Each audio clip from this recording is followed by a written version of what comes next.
십자가의 훈련 두 번째 시간입니다. 지난주에 우리 깨어짐의 영성에 대해서 우리가 함께 생각하면서 여러분 기도하실 때 새벽 제단이나 혹은 댁에서든 아니면 교회에 나왔을 때 내 영혼의 그 깨어짐의 영성을 훈련하시고, 그래서 내 영혼의 잔이 깨끗이 비워졌을 때 말씀을 먹고 그 영혼의 잔이 채워져서 나가는 바로 그런 경험들이 앞으로도 계속 있었으면 좋겠습니다. 우리가 깨어지기 시작할 때 그때 우리가 소생되기 시작합니다. 우리의 영혼이 소생되는 것입니다. 그러나 그것은 영적 성장의 시작에 불과합니다. 그때로부터 영혼의 성장이 시작되는 것입니다. 여러분, 달라스 윌라드라고 하는 유명한 철학자이자 영성가가 있습니다. 우리나라에도 왔었고 얼마 전에 돌아가셨는데요. 이분이 그토록 많이 얘기했던 것 중에 하나가 스피리추얼 포메이션이라는 말을 많이 했습니다. 영적인 성장이라고도 할 수 있고요, 영혼의 형성, 이 말이 사실은 더 좋습니다. 영성이라고 하는 것이, 우리의 영혼이라고 하는 것이 이미 다 완성된 단계가 아니라 우리의 삶을 거쳐가면서 완성을 향해 가고 있다, 이것입니다. 여러분, 지난 주일 제가 여러분들에게 말씀드린 지어져 가느니라, 성령의 전으로 지어져 가느니라, 그리고 또 하나 더불어 지어져 가느니라, 이 말씀 기억하시죠? 바로 그 퍼스펙티브, 그 안목이 필요한 것입니다. 그러니까 우리는 보통 나는 이렇게 완성된 단계로 여기고 내 운명은 이렇게 결정된 상태라고 여기는 경향이 많이 있습니다. 기독교를 우리가 종교로 우리 예수 그리스도를 고백한다 하면서도 우리가 이미 다 완성된 단계로 여길 때가 많습니다. 여러 이유가 있겠죠. 그 세상의 운명론, 이런 것들, 우리 동양 사상 중에 있는 이런 것들이 우리에게 음으로 양으로 들어와 있을 수 있고요, 또 과거의 신학 체계 속에서도 셀프 리얼리제이션, 자기를 실현하는 것이 마치 행복이고 성공이다라고 많이 전파되고 가르쳐지고 그랬습니다. 강단에서도 그랬고요. 그러다 보니까 성장을 향해 가는 것이 아니고 완성된 태로 이게 다 됐다, 이제 이대로 이 땅 해서 천국 가면 되는 것으로, 그렇게 우리의 사고가 많이 이렇게 고착되어 있을 수가 있습니다. 그러나 주의 말씀을, 성경 말씀을 가만히 보면 우리는 완성되어 가고 있는 것이란 것이죠. 그래서 그 완성을 향해서, 그 완성의 자리는 주님께서, 하나님께서 이루시지만 우리가 우리의 영성의 형성을 위해서 겸손을 훈련하고 사랑을 훈련하고 말씀을 훈련해 가면서 이루어져 가는 것입니다.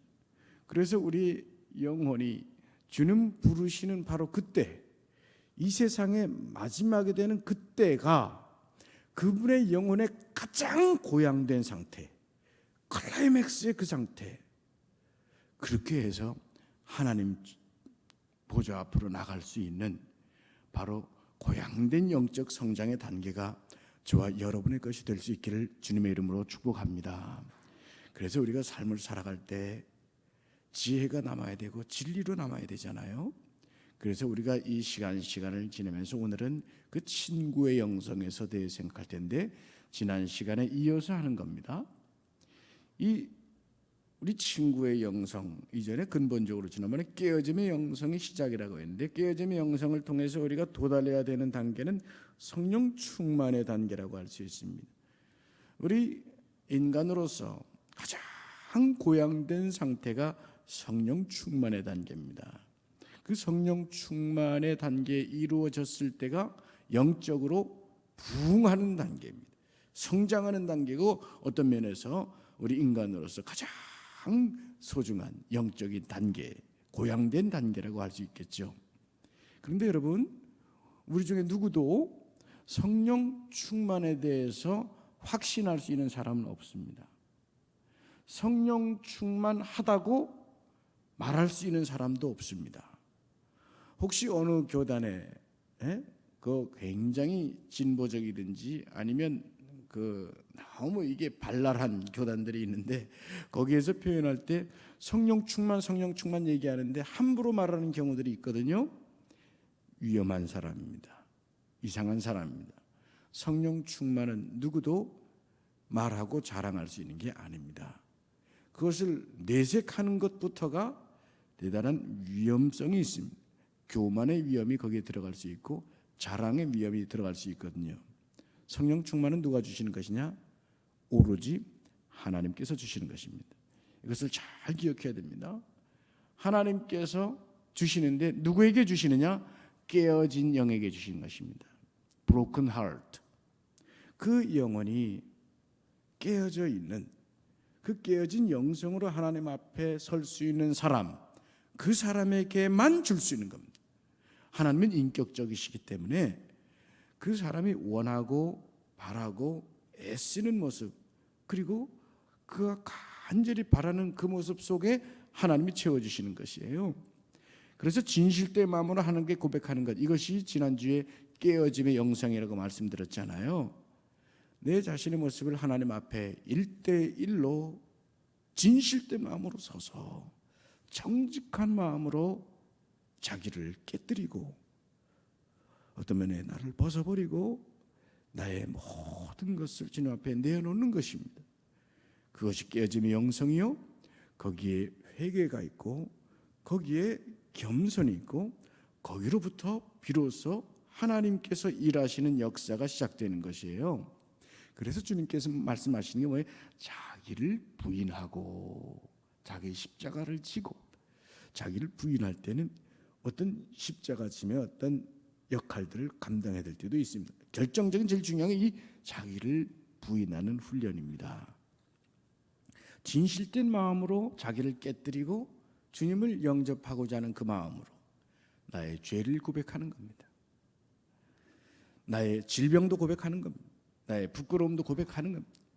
나의 거짓도 고백하는 겁니다. 못된 습관도 고백하는 겁니다. 주님, 제가 이렇습니다. 제가 이런 존재입니다.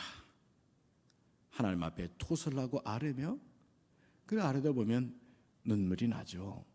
하나님 앞에 섰을 때 내가 얼마나 부족한 존재를 깨닫게 되니까 말이에요. 근데 그런 진실된 마음으로 고백하면서 여러분 거룩한 묵상을 하세요. 이런 말은 좋은 말 같습니다. 한번 따라 하시겠습니까? 거룩한 묵상 혹은 거룩한 상상. 이거 참 좋은 겁니다. 오늘 우리 사람들은 상상력이 뛰어나거든요. 요즘은 TV 같은 게 드라마, 영화, 옛날에는 소설책들로 했는데 워낙 눈으로 볼 것들이 많잖아요. 그러다 보니까 수많은 영상들이 우리의 뇌리 속에 들어오는 거예요. 범죄 장면들, 무슨 타락의 현장들, 밤낮으로 이 벌어지는 여러 가지 사건 사고들이 다 들어오는 거예요. 그러다 보니까 이 상상의 그 구성질들이 저급한 것, 타락된 것, 어둠의 것들이 상상될 것이 많이 있어요. 아니 가만히 누워 있다가 애가 오늘 늦게 오는 거예요. 야, 별의별 상상이 다 되지 않겠어요? 이 딸아이가 지금 오늘 어디서 그런 사건도 있고 저런 사건도 있고 이런 일도 있고 저런 끔찍한 일, 이게 좀 그런 거 아닌가 말이에요. 별의별 상상들이 난다 말이에요. 걱정과 근심과 염려보다 거룩한 상상들이, 거룩한 묵상들이 우리 속에 채워져야 되는 것입니다. 그래서 우리가 우리 자신을 깨어지는 훈련을 할 때 우리를 주님께서 만드신 잔으로, 혹은 사도 바울의 고백처럼 질그릇으로 여기세요. 질그릇으로 여기세요. 하나님께서 만드신 질그릇에 그 죄의 모습들이 담겨 있는 것들을 하나님께 고백하는 거예요. 내가 이런 질그릇인데 여기에 이런 모습이 저런 모습이 있습니다. 오늘도 이런 모습이 저런 모습이 내 인생에 있습니다. 고백할 때, 주님 앞에 고백할 때 주님께서 하나하나 그 그릇을 씻어 주시는 것입니다. 무엇으로? 주님의 보혈로. 할렐루야. 믿으려면 구체적으로 이렇게 믿어야 되는 거예요. 구체적으로. 사변적으로 이렇게 믿을 게 아니라 우리의 영의 잔을 주님께서 깨끗이 씻어주신, 고백할 때 다 씻어주시고, 그 씻어주심과 동시에 주님께서 들고 계신 그 금빛 찬란한 항아리에 맑은 생명수로 씻어주실 때 부어주심, 그 부어주심의 역사를 통해서 성령 충만의 역사, 이것들을 우리가 경험해 볼 수 있는 것입니다. 그러므로 우리가 우리의 잔을 충만하게 채워주시는 그것을 우리가 경험할 수 있는, 그걸 자꾸 반복해 가는 것이죠. 이 성령 충만 혹은 우리의 잔을 채워주시는 그 생수의 역사가 정지되는 경우가 있습니다. 그것을 못하게 하는 경우가 있어요. 그 유일한 것이 바로 죄라는 것입니다. 원점으로 다시 돌아가서 우리 진실을 내놓기 위해서 우리 죄를 고백하며 씻어주시고 간구하시면, 우리가 간구할 때, 기도할 때 그 씻어내야 되는 그 죄의 모습들, 이것이 정직하게 나가야 되신, 어떤 죄의 모습이 내게 있는가, 이것이 정직하게 주님께 진실되게 알아야 된다는 것이죠. 자신의 힘만으로 모든 것을 처리할 수 있다고 생각하는 그것으로부터 죄가 있습니다. 주님이 내 속에 있다 하면서도 주님이 없기 때문입니다. 두 번째, 우리가 나쁜 방법으로 어떤 일을 처리하려 하는 그것도 죄일 수 있습니다. 세 번째, 자신의 힘만으로 하나님의 일을 봉사하려고 하는, 여기에도 죄의 모습이 들어갈 수 있습니다. 모든 것은 바로 지금 말씀드린 것은 주님을 부인하는 자리에서 나오기 때문입니다. 주님이 내 속에 계심을 부인하고 내가 주인 된 것입니다. 바로 그런 죄의 모습들부터 씻어져야 되고 그것이 열려야 되는 것이죠. 여러분 잠언 6장 좀 읽어보시겠습니다. 잠언 6장 16절에서 19절까지 한번 다 같이 읽어보실까요?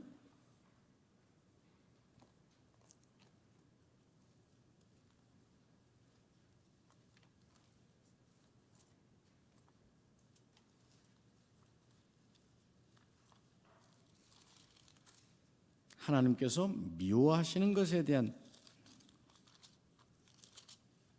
본문 말씀이 있습니다.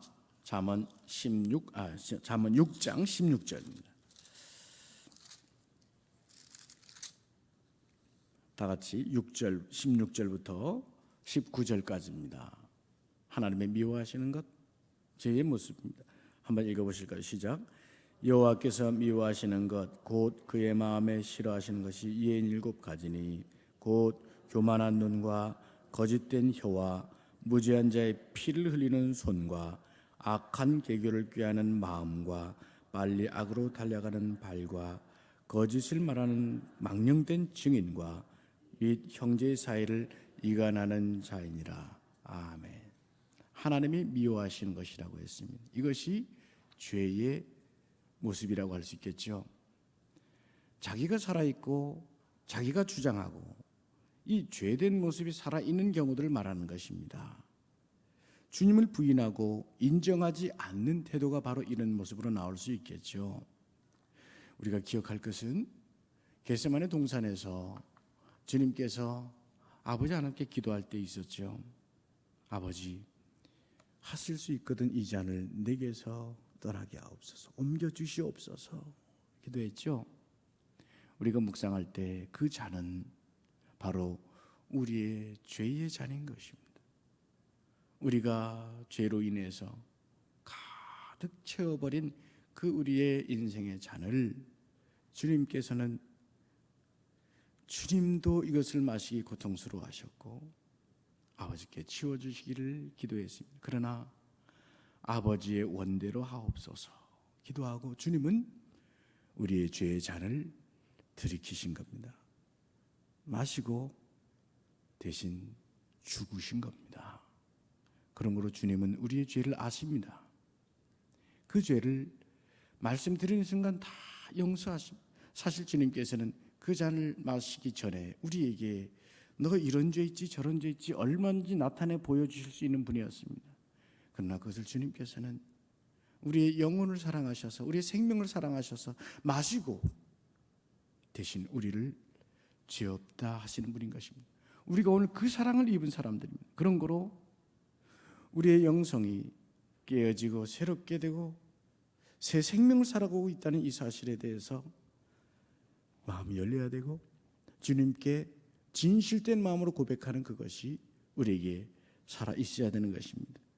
사탄은 그것을 자꾸 방해하려고 하고 우리가 주님께 고백하는 것조차, 회개하는 것조차 끝끝내 가로막으려 할지 모릅니다. 그러나 여러분, 이 예배에 나오셨을 때 마음으로 결단하시면서 우리가 끊임없이 우리의 영혼의 잔을 씻어가고 그 안에 주님의 영이 채워져가는 역사를 꼭 이루시기를 주님의 이름으로 축원합니다. 우리가 인생에 살아갈 때 우리가 어떤 컵이 있다고 한다면 이 컵을 비워가고 또 씻고 설거지하고 또 쓰고 이러면 이 컵은 점점 낡아져갈지 모릅니다. 금이 가고 낡아져가고 더러워질지 모르지만 우리의 영혼의 잔은 이와 같이 씻어가며 성령의 채우심을 갈급할 때 점점점 아름다워지고 점점점 깨끗해지고 점점점 그 안에 하나님의 영이 충만해지는 역사가 있게 되는 것입니다. 그래서 말하잖아요. 지혜 있는 사람들이 나이가 들어가는 것이 아니라 익어가는 것이라고 말입니다. 영글어가는 우리의 영성이 될 수 있기를 다시 한번 축복합니다. 우리의 죄 중에 한 가지 오늘 생각할 것은 평화를 깨뜨리는 것, 이것도 죄의 현장 혹은 죄의 실체라고 할 수 있습니다. 우리 속에 여러분 때때로 마음의 평화가 무너질 때가 있죠. 언제입니까? 그것은 대부분 주님을 떠났을 때입니다. 염려가 찾아오고 근심이 찾아오고 조바심이 나고 이때는 주님을 떠났을 때가 대부분입니다. 우리는 주님을 믿는다 하면서도 그런 경험들을 많이 갖게 됩니다. 또 공동체의 평화가 무너지게 되는 이 공동체 내에도 어떤 죄의 부분들이 있을 수 있습니다. 오늘 우리가 친구의 영성을 훈련하고 새롭게 나가야 되는 것은 우리가 개인적으로 마음의 평화를 찾아야 될 뿐더러 또한 우리 공동체 안에 아름다운 사랑이 우리 오늘 권사님의 기도처럼 사랑으로 거룩해지는 교회로 한 걸음 발돋움해야 되기 때문입니다.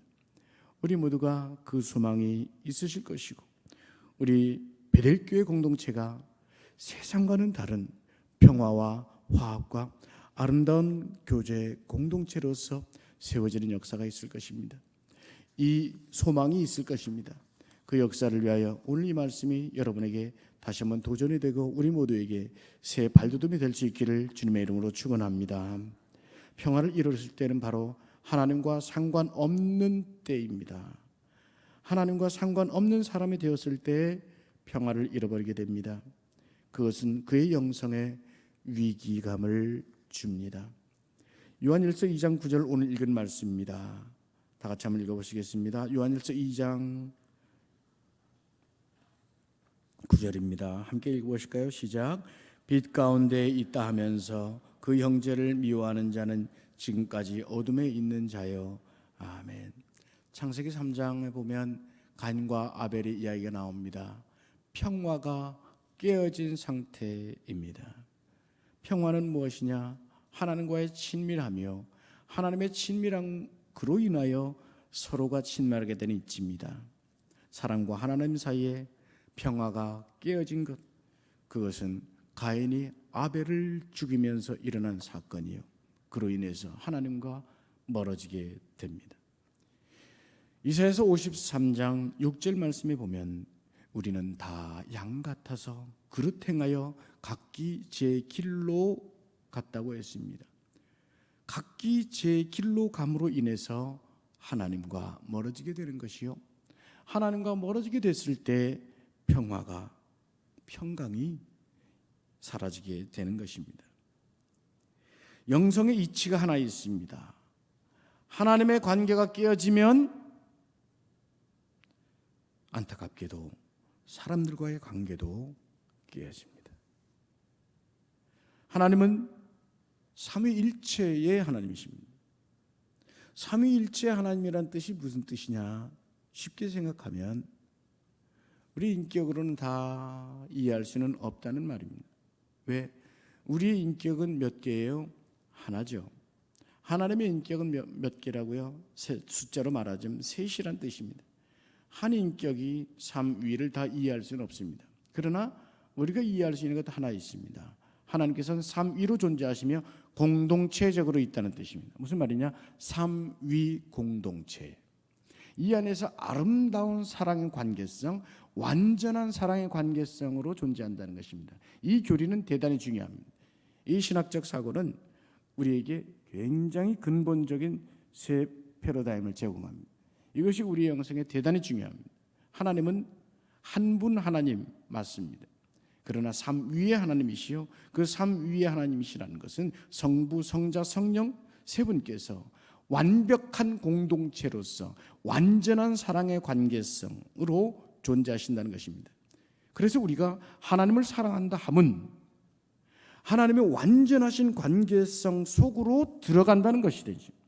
그렇기 때문에 하나님의 완전한 관계성 속으로 들어갈 때 하나님께서 우리로 하여금 우리의 영성이 사랑의 관계성을 깨닫게 하십니다.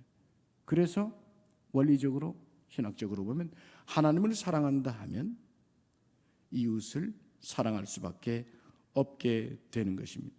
사랑의 공동체 속으로 들어가게 돼서 공동체적 사랑을 배우게 돼서 형제와 이웃으로 그 사랑이 퍼져나가게 되기 때문입니다. 기본적으로 생각하면 하나님께 복종하지 못하는 한 친구들, 사람들에게도 복종하기가 어렵습니다. 그래서 관계가 어려운 것입니다. 오늘날 우리는 수많은 관계들 속에 있습니다. 페이스북을 하는 사람들은 친구가 수도 없이 많이 있을 수 있습니다. 요즘 카톡들을 하시니까 카톡에 수많은 친구들이 있을 수 있고 여러분의 전화번호에는 수백, 수천 명의 사람들이 있을 수 있습니다. 수많은 인맥들이 있을 수 있습니다. 저도 마찬가지입니다. 근데 가끔 이걸 정리합니다. 오랫동안 연락도 없고 그냥 막 친구로 들어온 사람들이 있는데 이거 정리를 합니다. 근데 그 정리를 하면서 간혹 생각드는 게 있습니다. 우리는 무엇을 위해 이것을 관계하고 있는가? 이런 친구 관계를 왜 우리는 갖고 있는가? 그 관계들은 여러 분야가 있습니다. 한 직장에서 일하는 상하 관계, 친구 관계가 있습니다. 서로 거래하는 사람들이 사업을 위해서 거래하는 관계들이 있습니다. 현대인들에게서 갈수록 어렵고 힘든 것은 무엇이냐? 갈수록 거래는 있지만 사랑이 없어지는 것입니다. 거래는 있지만 내게 이익이 되는가, 손해가 되는가에 따라서 관계를 갖고 있지만 진심으로 사랑 어린 관계가 이루어지고 있는가? 오늘 우리 성도들, 우리 교회는 그런 면에서 여러분 어마어마하게 행복한 것입니다. 감사한 것입니다. 우리가 어떤 거래 관계로 만난 것이 아니라 하나님의 한 공동체 안에서 만나서 함께 믿음 생활을 하면서 함께 천국까지 가는 것입니다. 여러분, 이것은 여러분 정말로 행복한 일인 줄 꼭 생각하시기 바랍니다. 내가 어떤 사람에 의해서 여기 왔습니까? 특히 나를 전도해 준 사람은 누굽니까? 여러분, 한 믿음의 공동체로 살아가며 거래 관계가 아니라 서로 사랑의 관계로 살아갈 수 있는 것, 여러분 하나님이 특권적으로 주신 은혜인 줄 믿으시길 바랍니다. 세상의 관계들은 거래 관계로 살아가기 때문에 고독합니다. 충돌합니다. 의심합니다. 오해합니다. 그러므로서 점점 그 관계성의 이질감을 다른 사람들에게 전이시키고 그것이 일파만파되면서 점점 그 관계가 어그러지고 심지어 그런 공동체를 무너뜨리려 하는 경우들도 있습니다. 여러분, 주님께서 십자가에 돌아가심으로써 하신 일이 무엇입니까? 우리를 위해 생명을 버리신 이유는 무엇입니까? 그것은 주님께서 우리를 하나님의 친밀한 사람의 자리로 돌아오도록 하시기 위한 것이었습니다. 그뿐 아닙니다. 주님께서는 사람과 사람 사이에서도 좋은 친구 관계가 되도록 하시기 위해서 돌아가신 것입니다. 이 두 가지는 함께 나타나게 되어 있습니다. 하나님 사랑은 이웃 사랑으로 말입니다. 하나님을 사랑한다 하면서 형제를 미워하는 것은 어둠에 있는 것이라고 했습니다. 오늘 11절 말씀에 그의 형제를 미워하는 자는 어둠에 있고 또 어둠에 행하여 갈 것을 알지 못하나니 이는 그 어둠이 그의 눈을 멀게 하였음이라 말씀합니다. 방금 읽은 9절 말씀도 빛 가운데 있다면서 그 형제를 미워하는 자는 지금까지 어둠에 있는 자라고 말씀합니다. 그리스도와의 관계는 마치 자전거의 바퀴의 살과 같습니다. 무슨 말이냐? 가운데 중심이 있죠. 원심이 있죠. 그리고 거기서 살이 쭉 각 바퀴의 끝을 향해서 쭉 펼쳐져 있지 않습니까?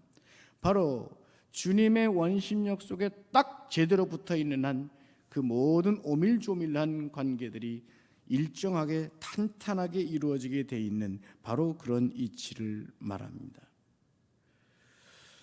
요한일서 4장 20절 말씀에 보면 누구든지 하나님을 사랑한다 하고 그 형제를 미워하면 이는 거짓말하는 자니 보는 바 그 형제를 사랑하지 아니하는 자는 보지 못하는 바 하나님을 사랑할 수 없느니라 말씀하고 있습니다.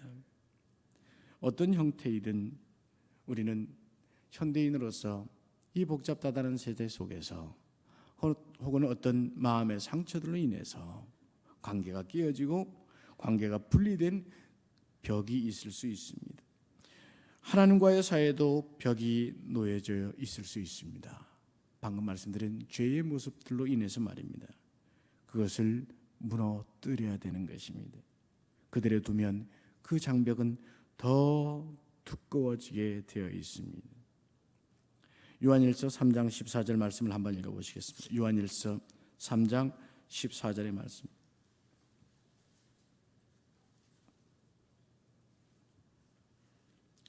함께 읽겠습니다. 시작. 우리는 형제를 사랑함으로 사망에서 옮겨 생명으로 들어간 줄을 알거니와 사랑하지 아니하는 자는 사망에 머물러 있느니라. 아멘. 여러분 이런 말씀을 읽으시면서 성경 말씀이 이렇게 기록되어 있고 내가 믿기는 하지만 잘 안 되는 걸 어떻게 하겠습니까? 이런 마음이 드시죠? 맞습니다. 그동안의 삶의 모습 그 스토리 속에 또 사람 관계가 그렇게 쉽게 열리고 풀리고 하지 않은 것 지금 오늘 현대인들에게 더 많이 있습니다. 또 여러분들 각자의 어떤 사연들도 있으리라고 생각을 합니다. 성경 말씀처럼 어떻게 그렇게 살겠습니까? 라고 말씀하는 분도 아마 있으실 것입니다. 그러나 최소한 이 시간만이라도 우리가 이 말씀에 대해서는 아멘으로 깨달아보자 이런 말씀이죠. 사랑의 관계는 사실 그 사람의 영적 성장의 진도라고 말할 수도 있습니다.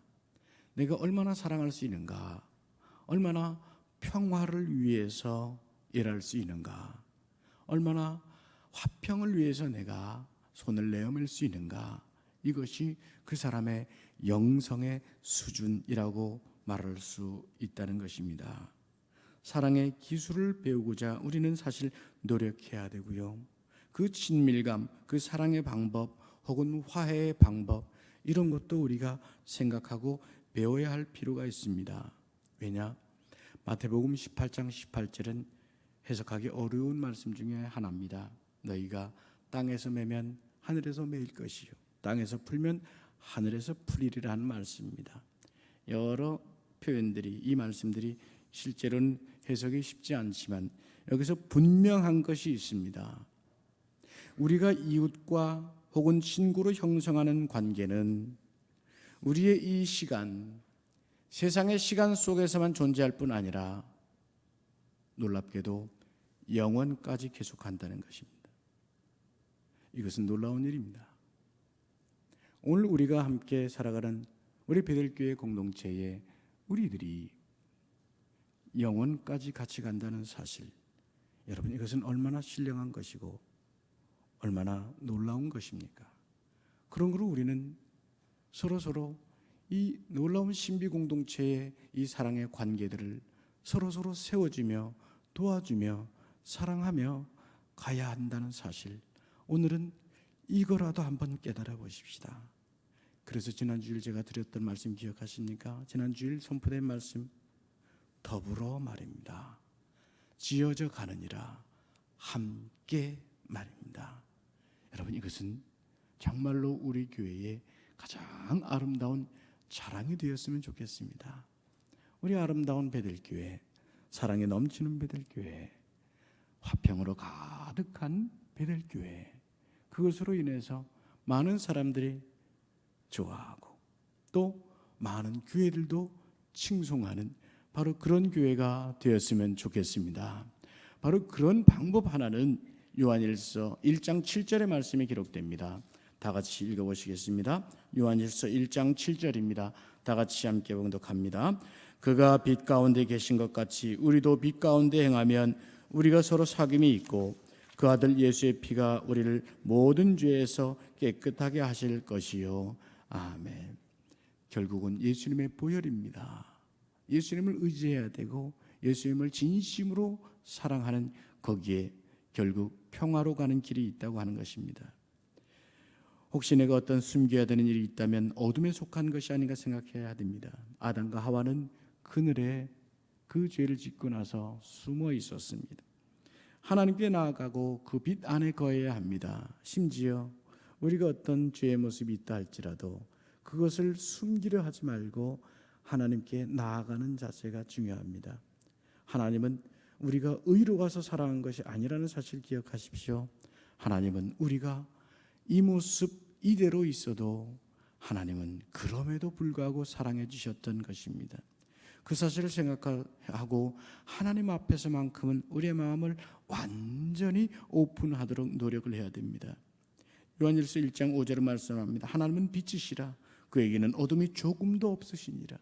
그 빛 안에 들어가야, 그 빛 안에 자신을 노출시켜야 그 빛이 내게 들어올 수 있는 것입니다. 오늘 2장 10절 말씀에 보면 요한일서 2장 10절 오늘 본문에 있는 말씀입니다.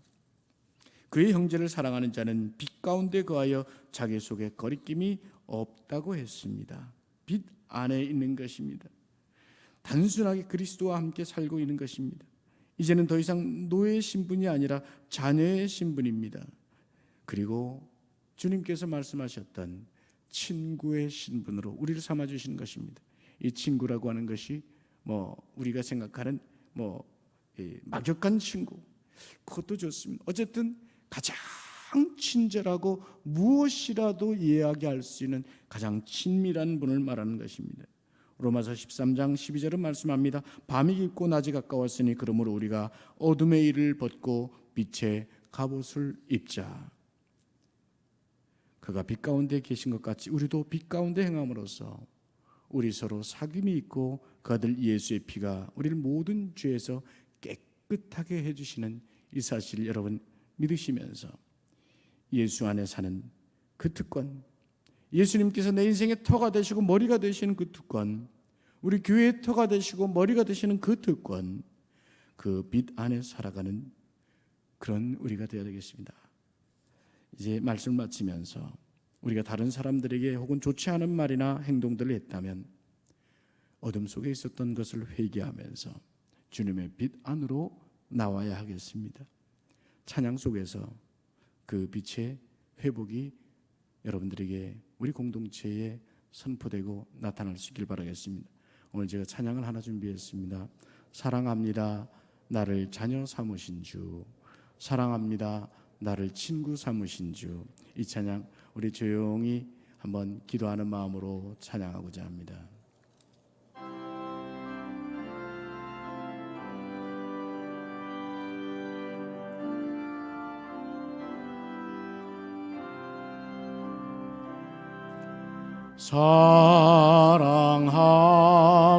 사랑합니다. 나를 자녀 삼으신 주. 사랑합니다.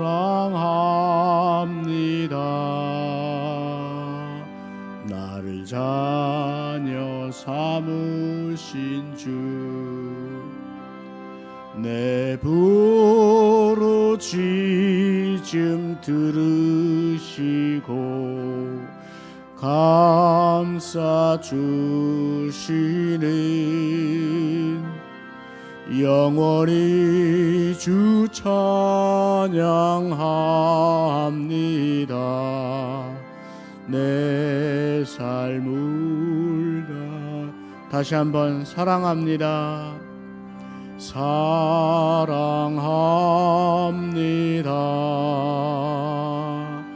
나를 자녀 삼으신 주 사랑합니다.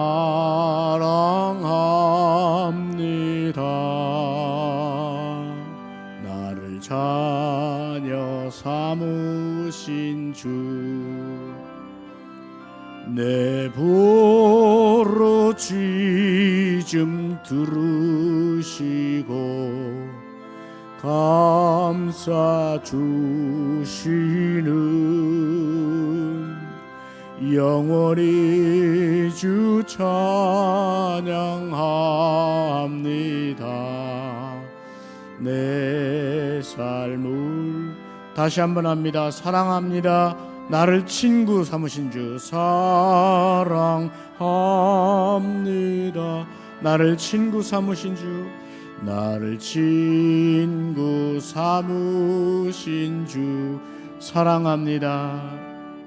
사랑합니다. 나를 친구 삼으신 주 나를 친구 삼으신 주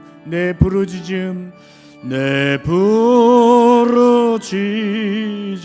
들으시고 감싸 주시는 영원히 주 찬양합니다. 내 삶을 다해. 우리 마지막으로 한 번만 더 찬양하실 텐데 기도하는 마음으로 여러분 가슴에 손을 이렇게 얹어 보시겠습니까? 가슴에 손을 얹으시고 모르시는 분들도 아마 음이 익숙해져 있으리라 생각합니다. 노랫말을 제가 불러드리겠습니다. 여러분 기도하는 마음으로 주님께 사랑을 고백하시고 그 마음으로 기도하는 마음으로 찬양하시길 바라겠습니다. 사랑합니다. 나를 자녀 삼으신 주 사랑합니다. 나를 자녀 삼으신 주 네, 부르짖음 들으시고 응답하시는 주님 우리 함께 찬양하시겠습니다. 다시 한번 찬양합니다. 사랑합니다. 사랑함 눈을 감으신 채 기도하는 마음으로 하시겠습니다. 나를 자녀 삼으신 주 사랑합니다. 나를 자녀 삼으신 주 사랑합니다. 나를 자녀 삼으신 주 자녀 삼으신 주 내 부르짖음 들으시고 내 부르짖음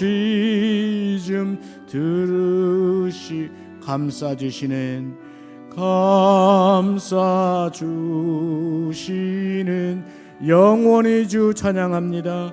영원히 주 찬양 내 삶을 다해 내 삶을 다 사랑합니다. 나를 친구 삼으신 주 사랑합니다. 나를 친구 삼으신 주 나를 친구 삼으신 주 사랑합니다. 사랑합니다. 나를 친구 삼으신 주 나를 친구 삼으신 주 내 부르짖음 들으시고 내 부르짖음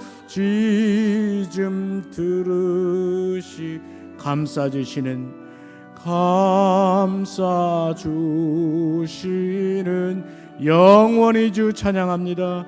영원히 주 찬양합니다. 내 삶을 다해 내 삶 마지막으로 한 번만 더 하겠습니다. 기도하는 마음으로 사랑합니다. 사랑합니다. 나를 친구 삼으신 주 나를 친구 삼으신 주 사랑합니다. 사랑합니다. 나를 친구 삼으신 주, 나를 친구 삼으신 아멘. 내 부르짖음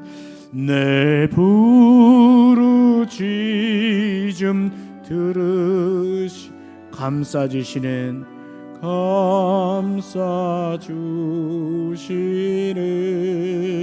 영원히 주 찬양합니다. 주 찬양합니다. 내 삶을 다해 내 삶을 다해. 아멘. 사랑하는 주님, 이 시간 우리의 고백, 이 찬양이 하늘에 올리기를 바라오며 주님의 마음에 닿기를 원하옵나이다. 이 시간 우리의 심령, 우리의 영성 하나님께 진실된 마음으로 고백하며 깨끗게 되고 주의 생수로 채워주시길 원하오니 주님, 이 시간 주의 영으로 주의 생수로 채워주시옵소서. 한 영혼이라도 오늘 집으로 돌아가는 발걸음이 그 입술의 고백 속에 주여 나의 잔이 넘치나이다, 그 고백들이 있도록 충만히 채워주시옵소서. 하나님을 사랑하고 교회와 이웃을 사랑하는 그 평강의 삶이 우리 교회로부터 나로부터 이루어지게 하여 주시옵소서. 예수님의 이름으로 기도하옵나이다. 아멘. 하늘에 계신 우리 아버지, 아버지의 이름을 거룩하게 하시며 아버지의 나라가 오게 하시며 아버지의 뜻이 하늘에서와 같이 땅에서도 이루어지게 하소서. 오늘 우리에게 일용할 양식을 주시고 우리가 우리에게 잘못한 사람을 용서해 준 것 같이 우리 죄를 용서해 주시고 우리를 시험에 빠지지 않게 하시고 악에서 구하소서. 나라와 권능과 영광이 영원히 아버지의 것입니다. 아멘.